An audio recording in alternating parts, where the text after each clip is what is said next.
To every force that keeps the world in chain, man frees himself when self-control he gain.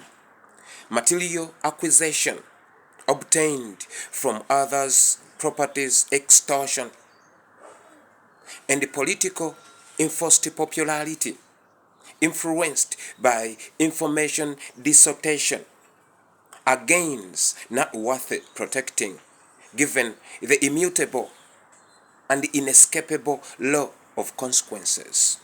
Salutations to you, fellowship in anti-dictatorship combatism. Bob the Mechanic, right at your screen. In history, on the 3rd of April 1990, Museveni said that he was convinced by the correctness of their handling of the national economy, the security, and the political matters in Uganda, and that his worries were with corrupt officials who were in the government, and that there is no way Museveni and the NRA could continue to convince people when their very own people are violating their own stated goals. Brothers and sisters, as we speak right now, corruption have just eaten the entire fabric of the people of the Republic of Uganda. Museveni has no any solution to eradicate corruption because he himself is the most corrupt individual Uganda has ever experienced. Brothers and sisters, he continues to plot diabolically solely to conceal his evil deeds. Fellow Ugandans, it is in our best interest to confront Museveni vehemently and reject his claiming to protect the gain, because there is nothing to protect, having extorted all the national economy. He proclaimed that in 1990 while planning to initiate privatization. We all remember what privatization did to Ugandans. The perpetuation of impoverishment was stemmed by privatization ever since it was initiated.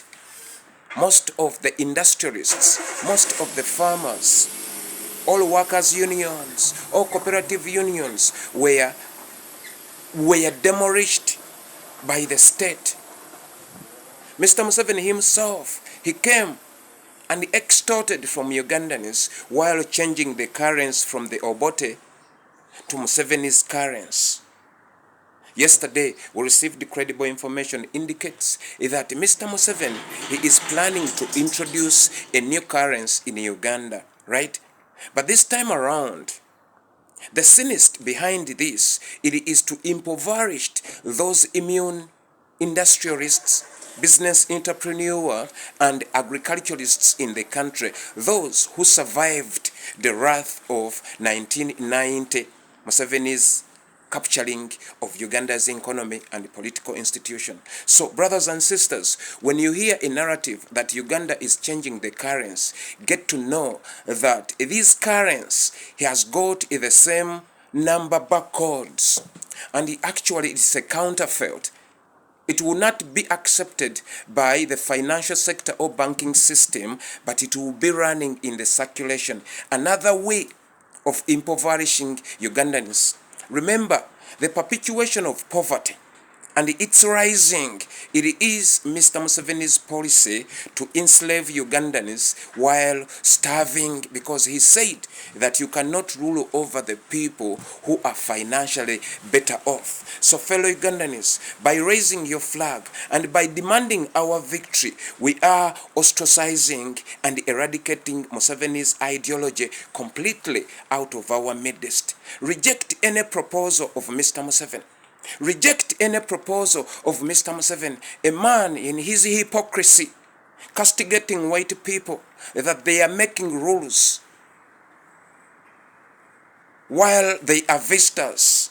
Mr. Museveni, you are a visitor in Uganda, leave alone being a visitor in Uganda, but you encroached the rights of yours,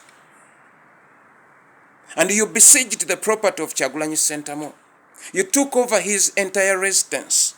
You're practicing all sorts of voodooism, all sorts of witchcraft, morbid shit, degenerating old wicked man.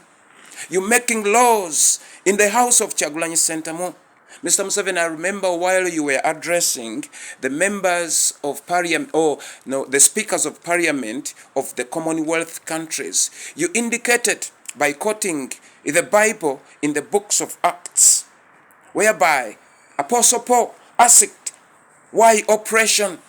Yet this oppression by man against fellow men, it is nothing satanic and pagan. Mr. Museveni, as we speak right now, you are smashing all the sculpts, all the artistic things you found in Kyagulanyi Ssentamu's residence, because you were consulted by a witch doctor that they possess some spiritual natural powers. Mr. Museveni, what is the paganism you were castigating the Europeans? Isn't that paganism? Isn't that witchcraft?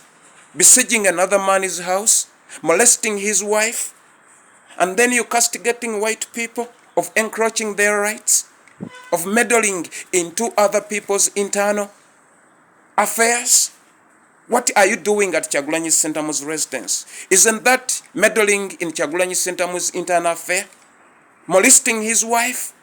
Mr. Museveni, hypocrites like yourself have no room in this awakened Africa. Therefore, we demand our victory, Museveni. We demand our victory, International Criminal Court. European Union, you must hold this man accountable, because African Union have refused to respond to our cries for far too long. We've been crying for African Union to hold dictators to account. To hold dictators to account. We are pro-democracy, and democracy by definition is the presence of justice in a civilized society. No sophistication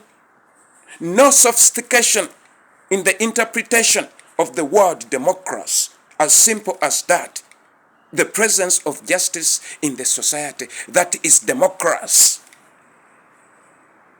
African Union, you must be ashamed of yourselves that the European Parliament is deliberating upon the affairs of Ugandans, having gone through the most violent election the world has ever witnessed. But you chose silence because you're protecting the gain of extorting from the people you claim to lead. Shame on you, African Union.